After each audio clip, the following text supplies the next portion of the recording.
Welcome. Can we have everybody kind of find a seat? We're getting ready to get started.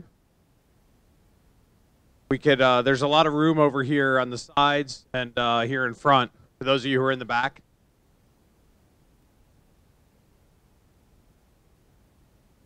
All right. So, welcome to Matter and Tales from the Trenches. My name is Josh Chapman. I'm the Chief Operating Officer here at Matter. And thank you for joining us tonight. For those of you who are not familiar with Matter, we are where innovation happens in healthcare. We do that by being a startup incubator. We have over 200 startups that belong here to Matter. We're a corporate innovation accelerator. We have over 70 corporate partners that work on innovation with us. And we're a community nexus where we host events like this and bring the community together, talk about healthcare. And we do that, put on Tales from the Trenches with the help of our partners, Paragon, Biosciences, and Jumpstart Ventures, which you'll see on the slides, their logos there. So we thank them for their support, and we thank you all for being here. Very quick housekeeping items. So if you'd like to ask a question, we have social QA, and there's an address up there where you can submit your questions during tonight's event. Lisa, who's our speaker, has to leave right at 7, so we're probably going to try and wrap up around 6:50. She has a flight to catch. So for those of you who've been here before, sometimes we're able to network afterwards. Tonight's not going to be able to do that, but if you submit your questions through social QA, we'll be able to get to them, most of them here during the event. So with that, I'm very excited to introduce Lisa Earnhardt, who's the CEO of Intersect ENT. And there's really two reasons why I'm excited to have her here tonight. One, Intersect has an amazing story with tremendous growth since she took the helm in 2008, and she'll talk about that right up through their IPO and to where they are today. But the second reason, frankly, is Lisa is a woman, and we need to have more women CEOs in healthcare specifically. So it's a great opportunity to have her here, and in addition to her role as CEO, Intersect is a leader from a board perspective, where they have over 40% of their board seats are held by women, which is something, those of you who are familiar with Matter, you know we care very much about that. So it's a real honor to have her here on the stage, and please join me in welcoming her and Rishi Shah, who's going to be our moderator this evening.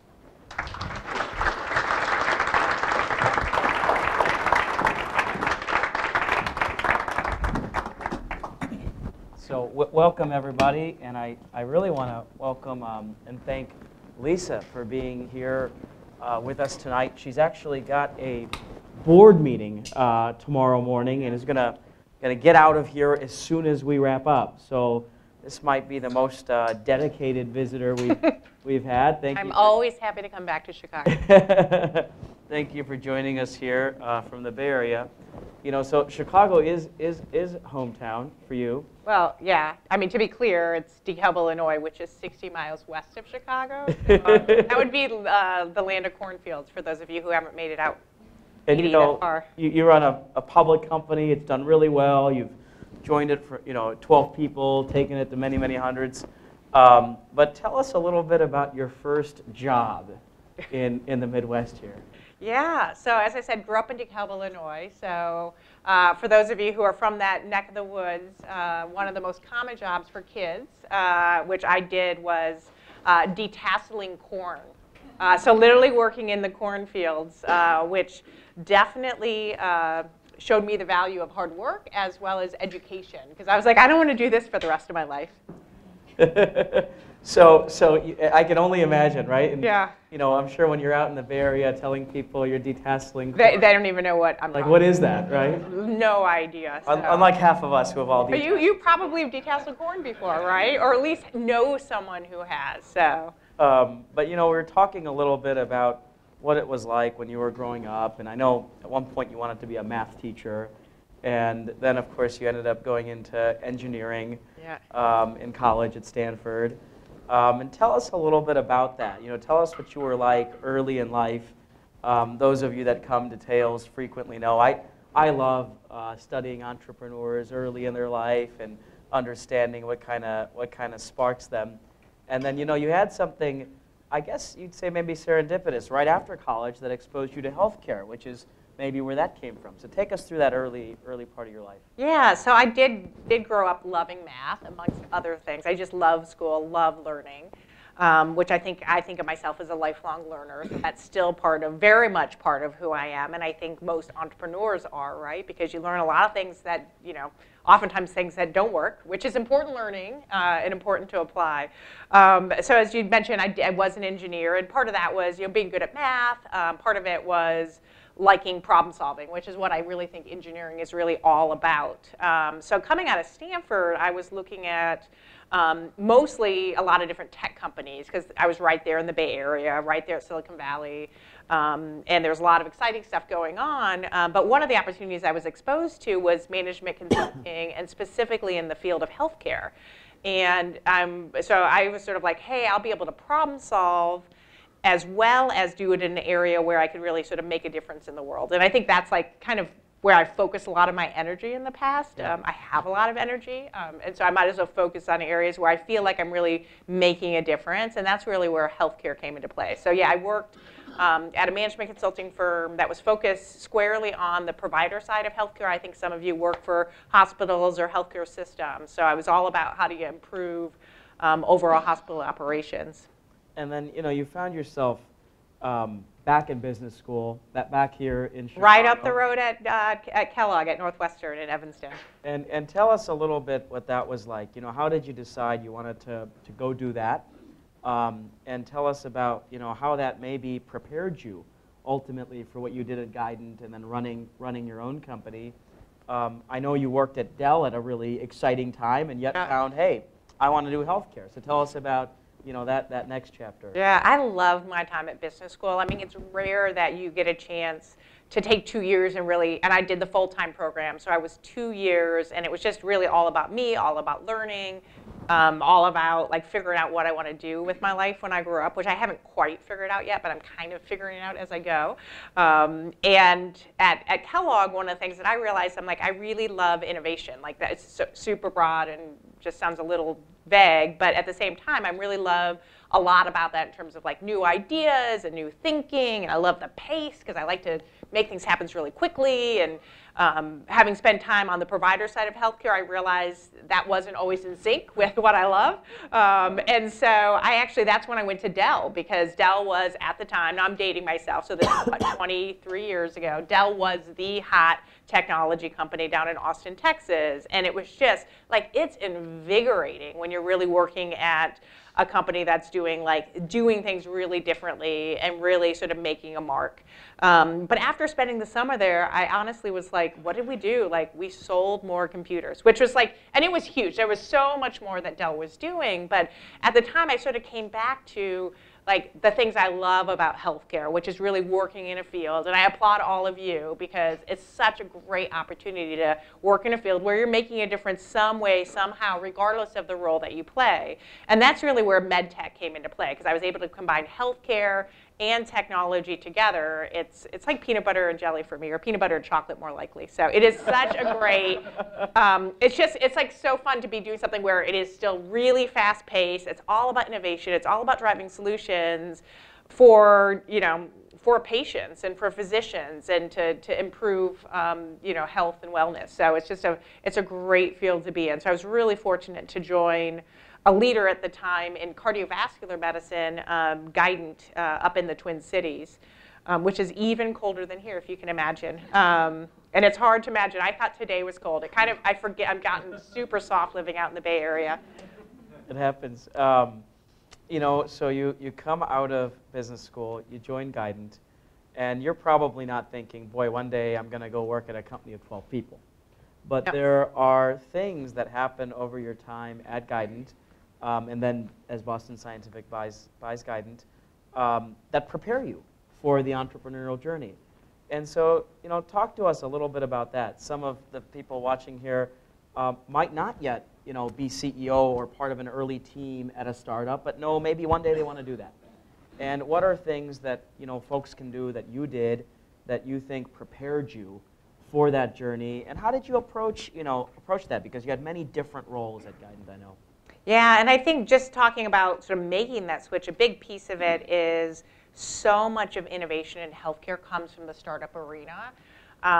Sometimes big companies have a hard time getting on their own way to drive innovation.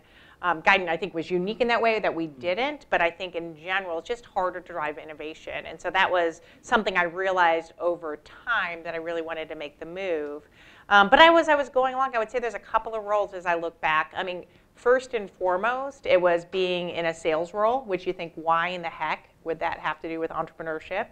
And I think it's really two things. And it's fun because I have a couple of my sales team members here tonight, so it's great to have you. Appreciate your support. But what a unique opportunity to like literally walk in the shoes of your customer. So in medical technology, that is, you know, really trying to understand what the physician needs, what the patient needs, what the clinician needs. Like, what are they doing? What could be better? Really sort of, you know, living in their world. And that really, I think, as an entrepreneur, like so much of it is, it's not what physicians tell you or what you hear from healthcare administrators. Sometimes it's what they don't say that's actually important, right? Or it's what you see. And so I think that was probably by far one of the most important roles for me, and one of the reasons I still, you know, spend time with customers, right? Because I think it is different to really understand, and it gets harder and harder, especially now that we're public, but it is something I really value.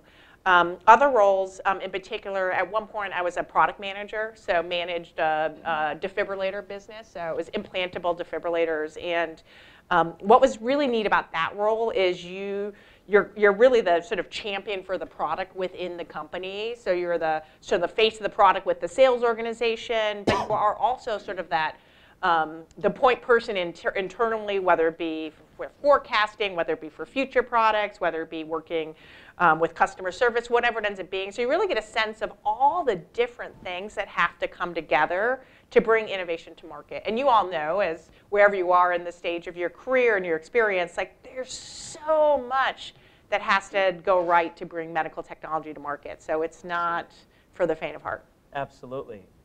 So, you know, we can come back in the Q&A portion, and I really do encourage you guys to think of questions that you log into social Q&A, especially because we won't have too much time at all after the session ends. So we can come back to maybe the Guidant portion, but you know, let's move forward now. So now it's, I think maybe 2007 or so. You don't have to give dates. You can just leave dates out of the whole discussion. And it's, you know, it's 2017 or so. No. Whatever, yeah. So you know, it's whatever year, and you're now thinking, okay, I'm living on Sand Hill Road. You mentioned, I'm surrounded by startups and VCs. Mm-hmm. I kind of want to go do this, and you were pretty thoughtful about, okay, I want to pick this type of space, more white space, not, you know, maybe share with us what got you to that point, what led you to think, I want to go try doing early stage, and then what your process was to then find this is the company and this is the opportunity I want to jump into. Yeah, so you are right. It was 2007. I was running a division of Boston Scientific, so running the cardiac surgery business. We were all about less invasive approaches to cardiac bypass. As you know, there are a number of leading medical technologies focused in cardiovascular. So it was really an interesting field to be in for most of my time at Guidant and then Boston. But as I thought about sort of my career and what I wanted to do in my life, is I realized so much of innovation happens at startups, and I think I mentioned that previously, but that's the chance to actually get to go run one and be early stage, roll up my sleeves. You know, part of it was like, can I actually do that? Like, would I be good at that? Because not everyone is, right? And you see a number of people move from, you know, more corporate jobs to the startup world, and they fail miserably, right? And so part of it was like, especially living there, and as you said, I live on Sand Hill Road, so like I'm literally a mile away from like the hotbed of all the venture capitalists. So I'm exposed to it literally every day at like Pete's Coffee, at the grocery store, at my gym. I mean, I can't help but like catch the fever. And once again, this is 2007. This is before the market crash, so the going was good, right? And so I was thinking, and I started thinking, just started meeting with a couple of VCs, and I was fortunate in my network to have some. As I said, they were, you know, the two major VCs literally have offices on the Sand Hill Road, U.S. Venture Partners and Kleiner Perkins, that were the initial investors in our company. So just started networking and just getting a sense for what was out there, what stage of company would I want to go do, what would they hire me for, all those types of things. And so one of the big considerations was just the opportunity. And since I had spent so much time in cardiovascular, which is a much more established market with some amazing innovative companies focused on that, one of the things I thought about was I want to go to more white space. Like, I want to create that market. I want to create the next kind of big medical device market. And I started thinking about the different opportunities. ENT, or ear, nose, and throat, became an interesting market because really there hadn't been historically a lot of innovation bringing to bear either on the pharma side or the device side. So, most of the procedures are, were done with, scalpers and readers and endoscopes, right? So it was like stainless steel. And so it was just very different than the cardiovascular world I had grown up in. And so when I thought about opportunities, I'm like, a white space, and then having like a strong group of initial investors, which you obviously don't always get to choose, and a strong group of initial team members. And once again, you don't always get to choose those. And I'm fortunate to have joined arms with some just exceptionally talented folks who really were open to doing whatever it would take to make things a reality. And that's really where I was brought in by the venture capitalists to take this initial idea and make it a reality, right? And we all have different skills, and I realized that's what I really love to do. That was so thoughtful, and even when you shared it with me, I thought, okay, there's a certain wisdom in approaching the white space and not maybe where everyone's focused and all of that. But despite the thoughtfulness, there were still some tales from the trenches in that first year. Oh boy, right? yeah. You go in and there's 3 months of runway left, and you're like, better lucky than good, right? Yeah. What did I just sign up for? So tell us what that was like. You jump in, and you mentioned you don't know all the venture terms. I didn't know anything. Like when someone asks, well, what's your drywall date? And I'm like, I don't know what like, can you explain to me? And they're like, when do you run out of money? I'm like, oh, you've made that very clear. And I actually didn't even know when I took the job, right? And I started in March of 2008, and we ran out of money in June. Like, hello. I mean, I just did everything. I mean, they said, like, oh, one of the first things you need to do is raise money, yada, yada, yada. And I just didn't fully appreciate, like, 3 months to raise a round of venture is not kind of typical, right? And what I also didn't realize, and get this, and this is where, like, I didn't know what I didn't know. And sometimes that naivete plays well for you, and it did for me. But get this, the company had done a seed round of investing, right? So we had a bunch of seeds. We had Series A investors. So phenomenal Series A investors, right? So Kleiner Perkins and US Venture Partners, both great firms and great partners. They had done a Series A extension, right? So they needed to go back to the well to raise some additional capital to deliver on their next value-driving milestones. Oh, and then by the way, they took venture debt. And so I started in, and I had like a $3.5 million debt, plus they had already raised $10 million, and we were running out of money in 3 months. And so, yeah, I'm not so sure I would do that again. So at least I'd ask the question, like the hard questions. And I said, like, had I started even like 3 months later, the company would be dead. It would literally have done. And it was interesting because I remember at the time I was running a division in Boston. We were selling it off to another company. And it closed in January. And I, of course, I'm like, I just want to take some time off, right? Like, this has been a ride. Yeah. My son was less than a year old, right? So through this whole selling of the business and the integration with Boston and then running, spinning out my company, and that closed in January. And I'm like, I just want to take some time. And then I kind of started digging in. I'm like, I actually don't have time. Yeah. And so there was a lot of learning. Like, the best way to learn about a business is when, like, there's a gun to your head. Right, because I had to learn about the business and how am I going to sell it, right? Like, how am I going to, convince investors to come on board? Unfortunately, with great VCs, they had a lot of relationships, but once again, they had already gone back to the well once with their partners. They needed an outside firm to come in and lead the round. Absolutely. So, you've got that going on. You've got to raise money, and you do. You're very successful raising a B round. But tell us more generally what it was like coming from running a division to now an office with 12 people, and what it was like managing the company at that stage, and how you adapted yourself to that environment, and then what it was like over the course of time. You know, I think there's over 400 or so people, Yeah. but it's been through stages, right? So what was it like at 50 and 100 and 200 and so on and so forth? And how did the way you practice leadership as a CEO change? Yeah, and I think, you know, to begin with, we did have just 12 people. And so if you wanted a team meeting, you just said, like, hey, guys, like, let's all huddle up in the conference room, right? Like, that was it. Like, and so everyone knew everything. We were all on the team. There wasn't, like, my senior team and the team. It was like, this is Everyone's the on the team. management You know, team, like, yeah. when you have, like, the Monday meeting, everyone's there, right? The entire company. In fact, we just kind of disbanded from that idea about 3 or 4 years ago, because obviously we just had too many people, right? And at the end of the day, not everyone needs to sort of know everything about the business. In fact, that's one of the changes of going public. Right. Everyone can't know everything about the business, right? You know, at least at certain times of the year. And so, yeah, so we spent quite a bit of time sort of early on. I mean, it's interesting because I think so much of what I did to begin with was not just raise money, but then recruit great talent, right? So that was a lot of it, which was for the first 100 or so people, I interviewed everyone.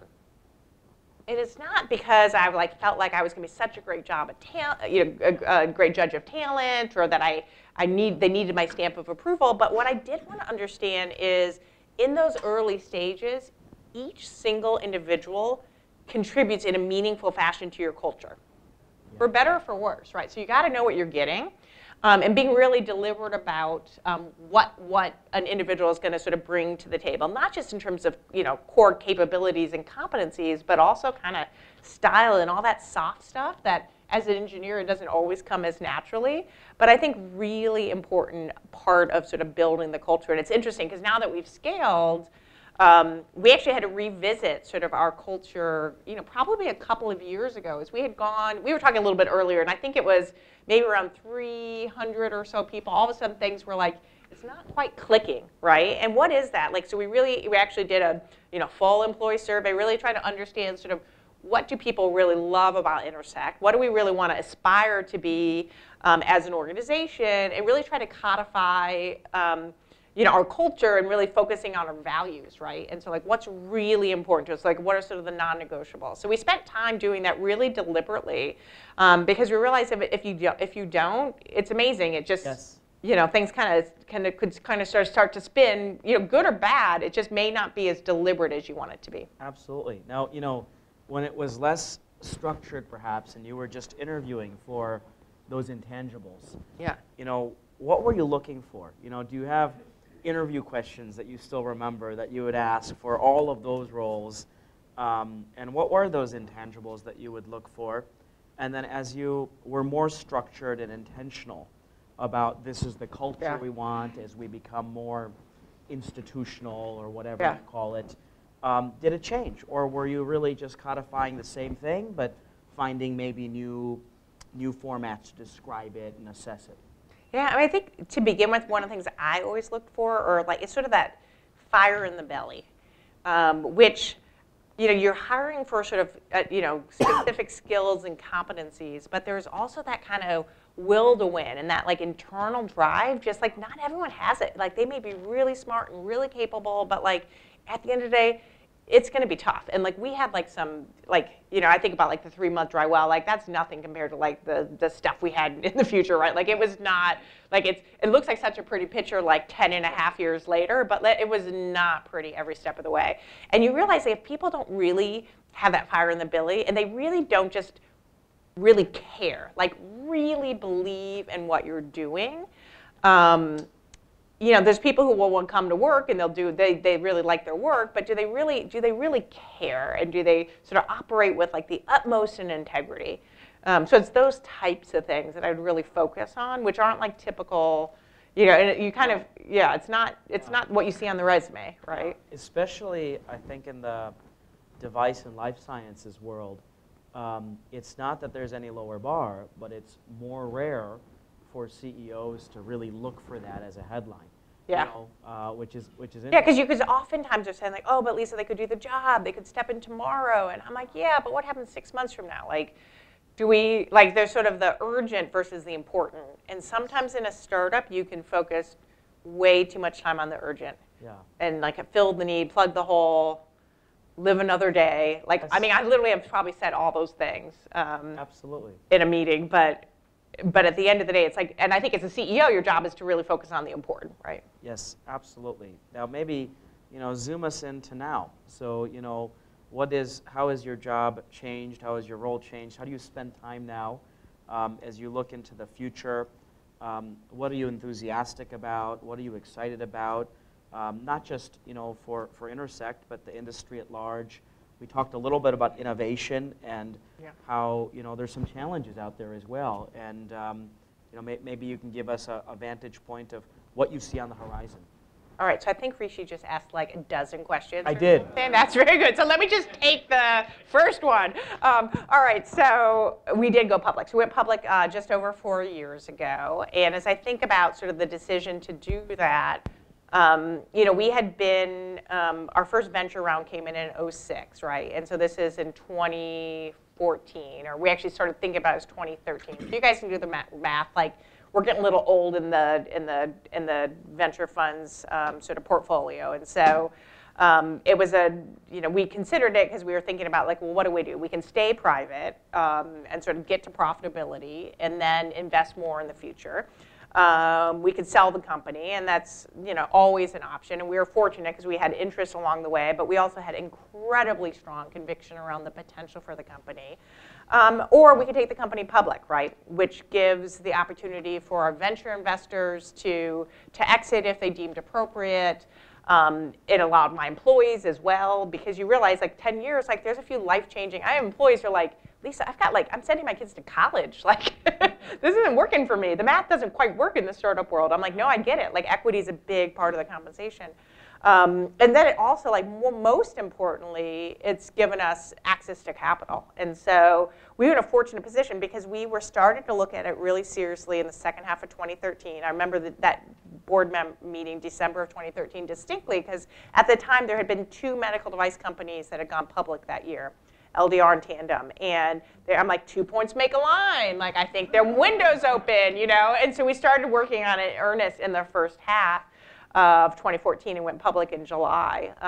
But it really has allowed us to not just expand our sales force and drive commercialization of our surgical product, but it's also let us advance our pipeline, which we would not have been able to do with the same velocity as a private company, right? We would have had to drive to profitability and then have those funds, because it's hard to get, as you know, when you start. We raised, just to put it in perspective, we raised $90 million in venture funding, and we raised $150 million in institutional money as a public company. And so we have combination products, so it's both a drug and device. So the investment required from a research and development, clinical, regulatory, commercialization, it's pretty significant. So it's hard to do that as a private company long term. Absolutely.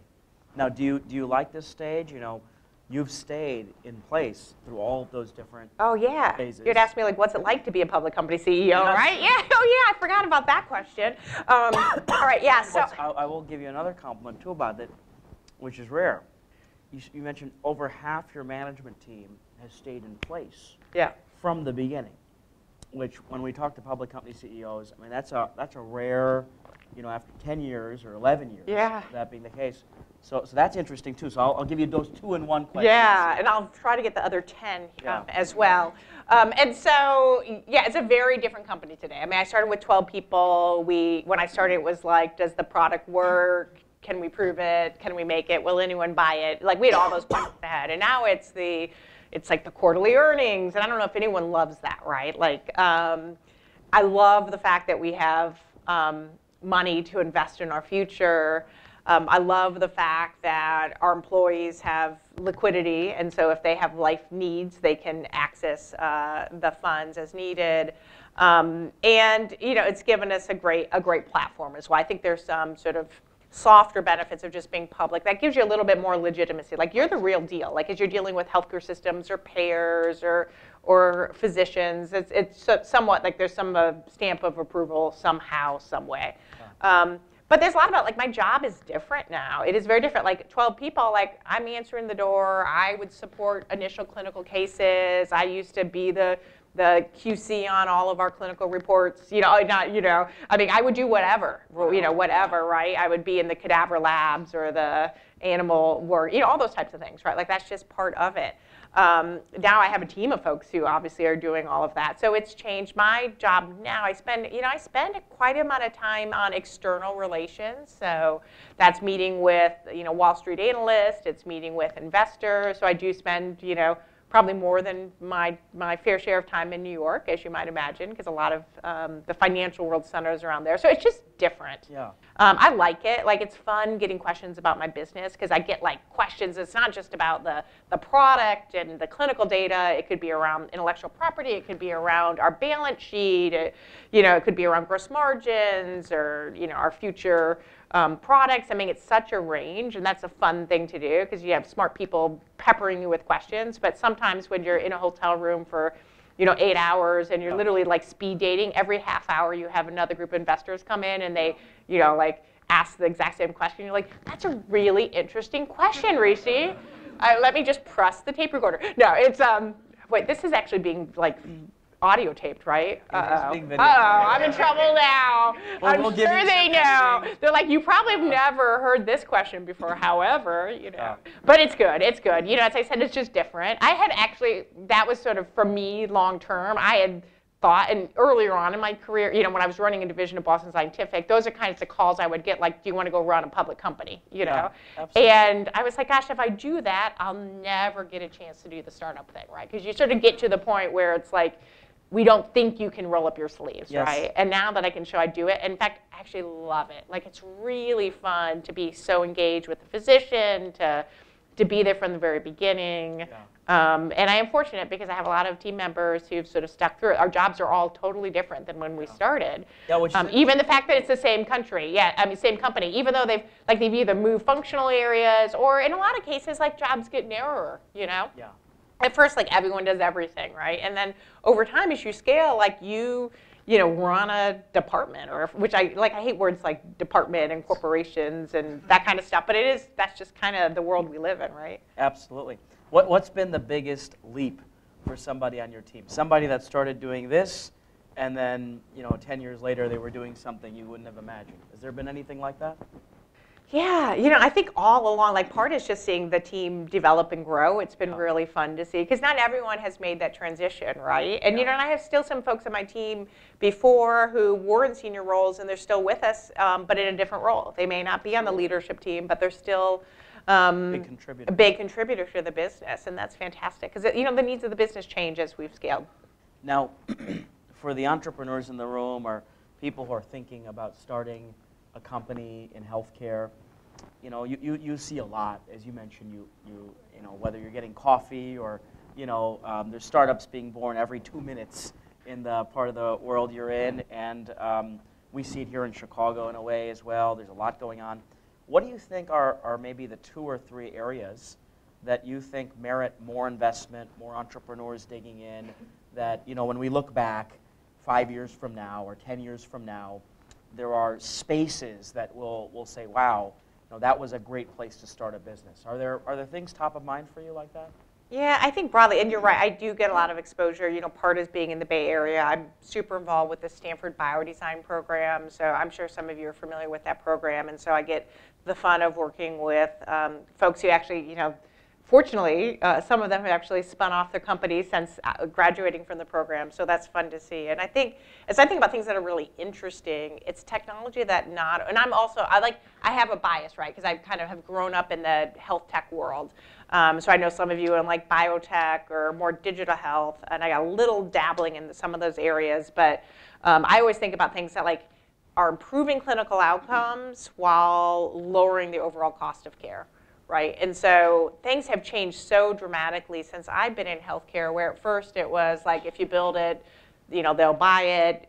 As long as you're improving health, as long as you're improving clinical outcomes, right. What's not to like, right? Well, sometimes it's the price tag that's not to like, right? And so really understanding the health economic benefit and the real value you're bringing. So as I think about opportunities that I find most compelling, it's really thinking about, you know, gosh, can you do both of those simultaneously, or where do they fall along that continuum? So I think, and there's just a lot of exciting things, you know, with AI, and it's really like, it is such a great time to be in healthcare when you think about the amount of disruption that at least should happen, and I believe can happen. Never in my career. I mean, it's such a mess, right? Every aspect. Sorry, I mean, I'm sure you all do great work, but broadly, healthcare as an industry in the U.S. at least, let alone the rest of the world, there's so many areas that we could do better and we should do better.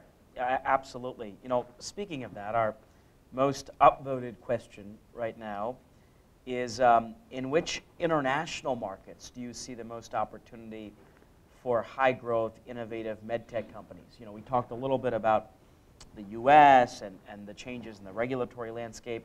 What's your view on international markets? You know, do you do much work internationally, and where do you see opportunity?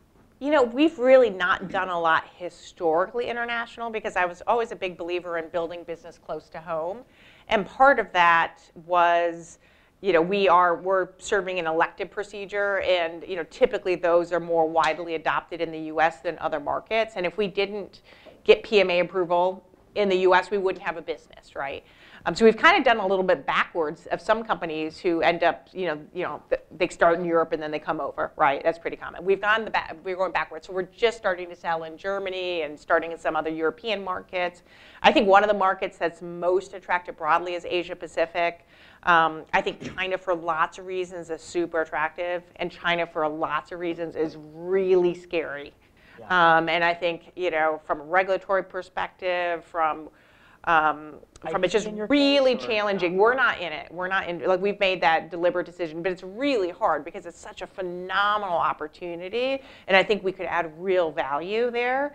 It's just that there's enough things that make business make doing business in China not work for us. You know, which is so unfortunate. I think as a multinational, you can make the investments, right? You put a plant over there. You're hiring Chinese nationals. But there's other areas in Asia Pacific, like, you know, for example, we're working through the process in Japan, right? Yeah, sure. But it's just the China nut, I don't think it's an industry we've really cracked. And it's something, I sit on the board of AdvaMed, which is the sort of trade association for all the sort of medical technology companies. And needless to say, there's always a lot of chit-chat around China, and how do we help influence and, you know, make sure that great innovation can make it around the globe. You know, how do you find the health economics subject being discussed or approached in other countries vis-a-vis the U.S.? Do you see big differences, for example, in the way, say, Germany or countries in Asia Pacific will look at that topic of, you know, does this make sense not only from clinical outcomes, but also from a health economics perspective? Yeah, and that's the one thing I realized. That's the hardest thing we as an industry have to face, is just really getting our arms around sort of the value of healthcare that we're delivering collectively. And I think what I have found so interesting in my career, I recognize, like, every single country, and even within countries, sometimes they view it differently, the private sector, the public sector, and it's so complex. And some countries do look at just the cost piece, right? Yeah. And, you know, it's super frustrating, but yet I understand when you have, you know, healthcare as a percent of GDP is what it is, they literally can't afford. You know, as I look at our technology, I'm like, hey, but yet the use of this technology, while it costs more upfront, actually saves money in the long term. Right. But some of these governments, they may not exist in the long term if they spend all their money now, right? Right. And so it's hard, and everyone is at a different stage in terms of understanding. I mean, we're the same way in the U.S., right? Like, and I think as an industry, we just all need to get better at that. And I was so encouraged to hear that, you know, there are at times folks from Blue Cross Blue Shield here, or Aetna, or Anthem. I think it's just so great to have those minds at the same table as the providers, as the sort of entrepreneurs, because I think together we'll drive some meaningful innovation. Absolutely. You know, one of our questions is, in today's market, do you see opportunity for SME, you know, med tech companies to grow organically instead of being acquired? So maybe, you know, there's that topic of I think, you know, smaller companies. Is there a path for them to continue to grow organically rather than just be acquired. Clearly, you've gone down. Yeah, but we are the rare path, right? Like, first and foremost, if no one's told you yet, the majority of startups fail. So there you go. That's the truth, okay? I just want to make sure you knew that, right? Like, there's a pretty good chance if you guys are doing a startup, you will not be successful. Sorry to break the bubble, right? And those that are successful end up getting acquired. Like, that is the normal pathway. Right. And that would have been a perfectly fine pathway for us. And as I mentioned, like, we had those options, right? And it's rare to have a board and a team that's saying, no, let's play this thing forward. Yeah. Right? We have conviction for the business. I mean, that's a risky proposition, especially given that, you know, it's really hard to take a company, like a med tech company, public. There just aren't that many small cap companies in the medical device arena. So Are there things that... for good reason, because it's hard. It's hard being a Yeah. medical device public company. It's hard being public because you're like, every single quarter, well, here's what we did. Here's what we did well. Here's where we sucked wind. Yeah. And you say, but we're going to do it again. Not the suck wind part, but like we're going to do the, you know, it's like just constant, right? And not that you obviously are keeping your team and yourself accountable all of the time. Absolutely. It's just that like constant kind of, almost like a grind, right? Yeah. Are there things, you know, looking back, if you're talking to entrepreneurs that, you know, maybe want to pursue that path, knowing that it can be a grind and it can be difficult, Yeah. they want to pursue that path. Are there things you felt you did in retrospect to give you that optionality, or was it really just opportunistic? You thought the window was open, the board made the decision, or did you build to it? You know, were there strategic decisions along the way to say, you know what, let's build the business in this way so that we can go public? Yeah, so we really tried to create that optionality, and the way that we did it was with our commercialization strategy. So instead of going really wide to begin with, we said, hey, let's go in a targeted fashion, pick markets, go deep, drive traction, and sort of develop that recipe for success, which we were able to sell that recipe then to the public markets. So we said, it's like, hey, we're small today, but if we just add fuel to the fire, this thing will take off, right? And that was exactly sort of in a more deliberate fashion. I mean, that also helped with strategics, right? Because most of the strategics, they have an established sales force. You know, it helped them understand, like, hey, what could we do with this in our bag, right? And so instead of allowing us to sell across the US, we literally just picked certain markets. Yeah. And having that discipline is hard, but it really helped us understand what the real potential was for the business. Absolutely.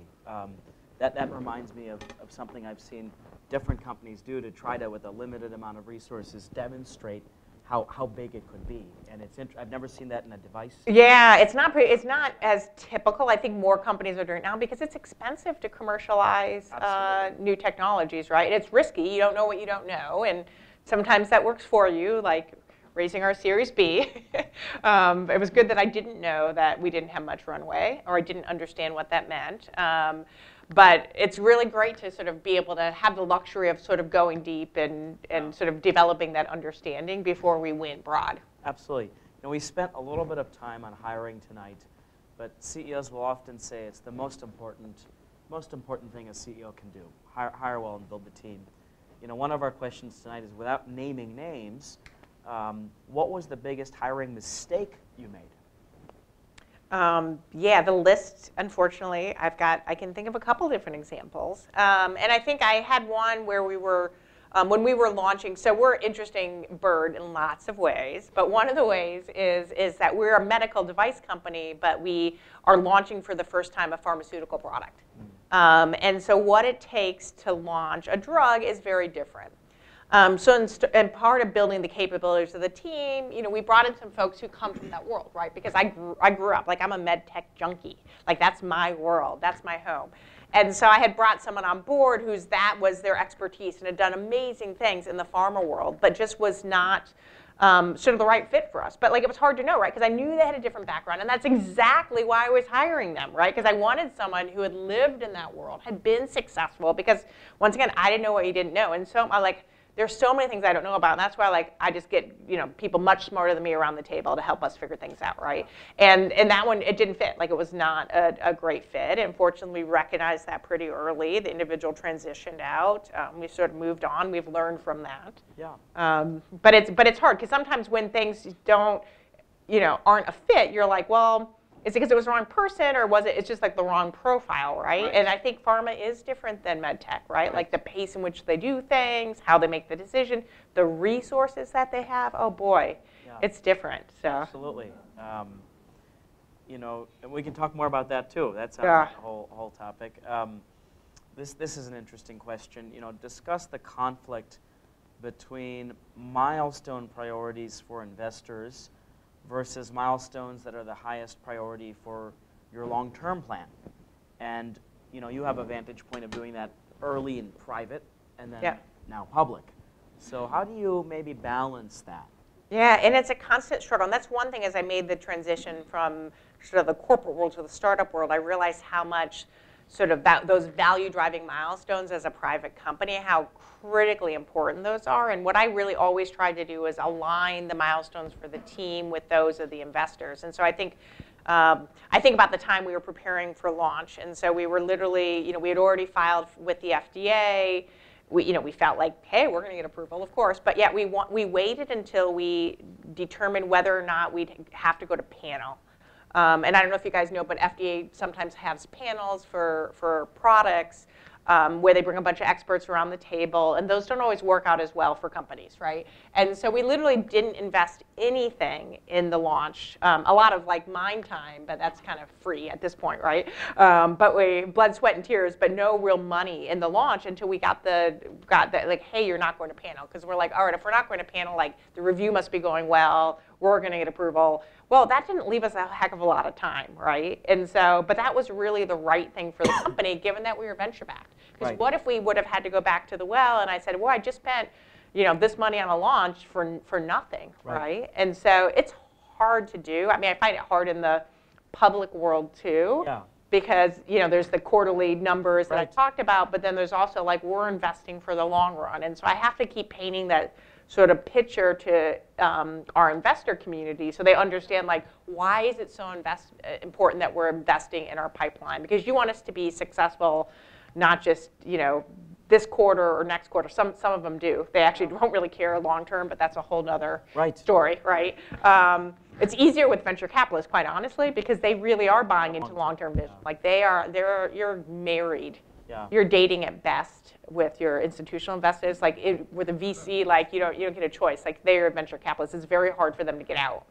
That is very interesting, because the way in which you lead on that topic probably shapes who comes into the company as a public company as well. Yeah. The dance of balancing those two, Yeah. and the way in which you do it might even affect who comes in and who likes it and who doesn't. You know, this is a I'm gonna skip the hard question here. What? I'm teasing. We'll come back to it at the end. There's an upvoted question that is really catching steam by 3-1 that we're gonna save for the end. Some of you might know what it is. It's about the corn, but you know, how have you crafted your leadership style as a woman? Do you actively think about how you portray yourself? Any advice about that topic? You know, I don't. It's oftentimes I'm the only woman in the room, right? So I sit on the boards of, you know, I have sat on a board of a handful of different companies, and on all those I've always been the one woman in the room, right? I mean, much like when I was in the operating committee for Boston Scientific, like it is pretty typical. So I like to think I really just try to Or you're an engineer. Or I'm an engineer at Stanford, right? Same thing. Like, you know, I mean, a left-handed engineer, female, like I was kind of in the rarity, right?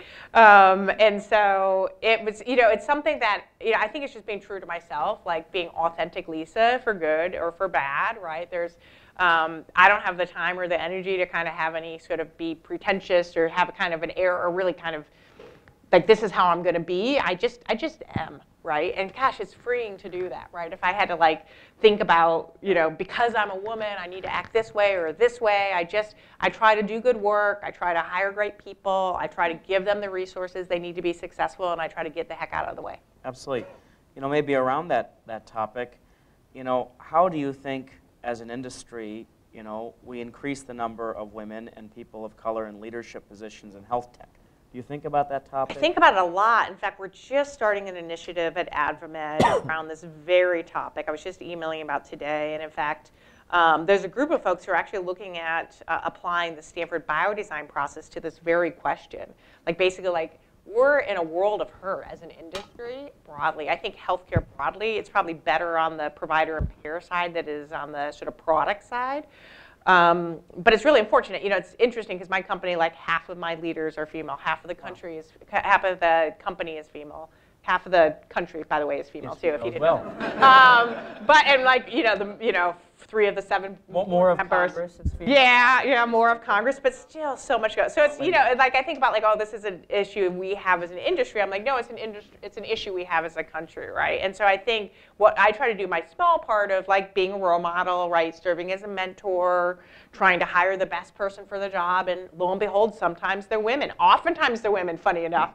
If you really kind of put aside or different colors or different, whatever kind of, however you think about diversity, right? And I think that's something I'm really proud of, and hopefully being an example, right? So that others say, like, it can be done. And gosh, by the way, I mean, one of the stats I love is like, you know, for companies that have more women on the leadership team, they actually outperform their peers, right? So that's not such a bad thing either. So I promise, Lisa, we promise. Oh, the really hard question? Try, yeah, that, I thought you meant the really hard question. That we're going to do. Okay.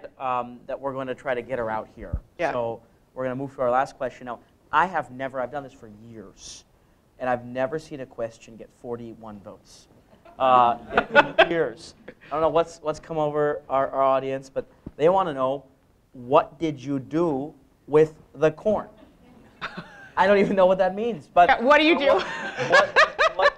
Can you maybe explain the corn job a little bit? The corn job, well, you detassel it. So there's, you know, and so it's basically like taking off the top of it. And what you're trying to do is you're creating a certain hybrid of corn, right? So you guys are, some of you are scientists, right? You're trying to create just the perfect blend of corn, whether it be seed corn. Most of the things we did were seed corn versus, you know, quite honestly, like I still love corn despite having spent way too much time in cornfields.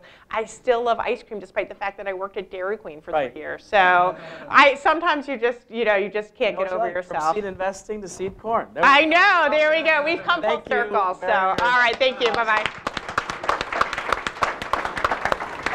Oh, that's so funny.